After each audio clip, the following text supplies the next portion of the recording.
Welcome to Movie Minutes, everybody. I'm Jordan, and today we're going to talk about bondage. Actually, I really wish we were going to talk about bondage because that would be so much more fun than what we are going to talk about, 50 Shades Freed. Now, I didn't catch whatever the last 50 Shades movie was, but I did sweep up after it, and I got to see at the end of the credits, it was a short teaser trailer for the sensual climax of this trilogy, 50 Shades Freed. Here we are, 1 year later, and I can confidently say, after having seen 50 Shades Freed, I don't believe they ever cared to finish that trailer. That's what this movie feels like. It opens up with a montage of Anastasia and Christian getting married, set to a pop song, which I couldn't name because I don't like this music, and it plays for almost the entire song. So you got almost like 4.5 minutes. It's just a montage of Christian and Anastasia having fun, and then they have sex. And then the next scene, there's another montage set to another pop song I don't know, where they have sex again. And look at this poster. This poster right here, this poster is selling this movie on sex, the way she's like, oh yeah, lifting up his shirt, and he's like, oh, taking it, and they're both very sexy, and the light is just perfect. And this is the least sexy movie I've ever seen, especially with this R rating, and they're doing it in the same position, and you see the same shot, and it's just, it's probably the same set piece too. I mean, that's how uninspired, not even just the sex, but this movie, the way it goes from scene to scene, there's no plot. There is no plot until you get to the third act, if you can even call it a third act, where the bad guy, who I guess he's from the previous film, he can tell he's the bad guy because he's the least sexy person in the movie, and he's like, oh, I'm gonna take the life that you took from me, and there's absolutely no time devoted to him.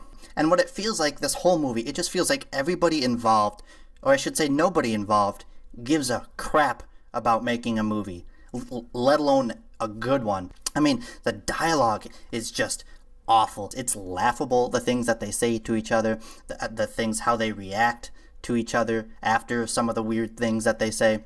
And the performances, they are just, I have seen some strong performances from each of these actors individually, but they just don't give a shit.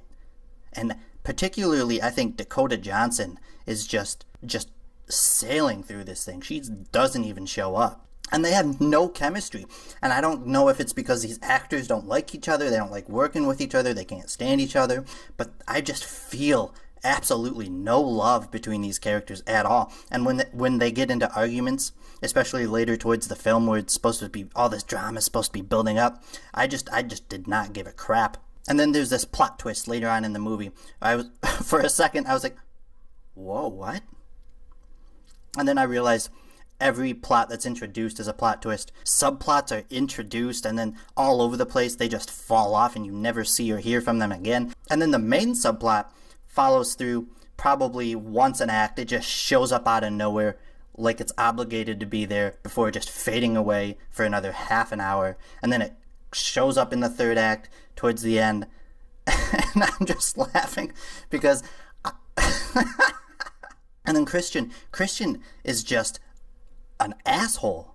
I don't know what Anastasia sees in him other than the money. It's the wallet. It's got to be the wallet, because he is a manipulative, mean, overbearing jerk. And then they have a chance to introduce the sex and see the psychology of sex and how that can play a big role in sort of a manipulative relationship, and they don't take advantage of that at all. I mean, there's a lot of sex to be had, and they do hit one interesting beat in the movie. It's a throwaway line. Unfortunately, that's how they treat it.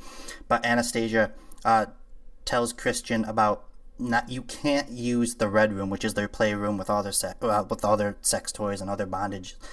You can't use that room for revenge. That room is for an expression of love and appreciation. You can't take these things that we show that kind of emotion towards each other with and twist it. And that's kind of what he does. Unfortunately, he kind of just apologizes, and then, like the rest of all the other plots in this movie, they just move beyond it and they go to the next scene that has nothing to do with what just happened. Again, this movie just feels like a almost a 2-hour long trailer with just a bunch of scenes that happen set to music, and the acting, the performances, and the writing are so uninspired that it kind of uses that pop music to kind of at least give you some sort of emotional resonance to what's going on. They really lean into the music to try to get you to feel something, because they well know that nothing else in this movie is going to make you tingle anywhere, least in your pants. This is an awful, boring, it's not even fun to make fun of kind of movie. This movie is an F. Anyway, guys, what did you think about this movie? Let me know, because I'm missing something maybe, and I would like some insight into the other mind, as it were. Again, thank you guys so much for taking your time out to chat with me about this, something that kind of upset me walking out. And you can catch all my other movie reviews. I do unboxings, I do trailer reactions, all that fun stuff. You can find that on my YouTube channel. That's Movie Minutes. Again, guys, thank you so much, and until next video, take care.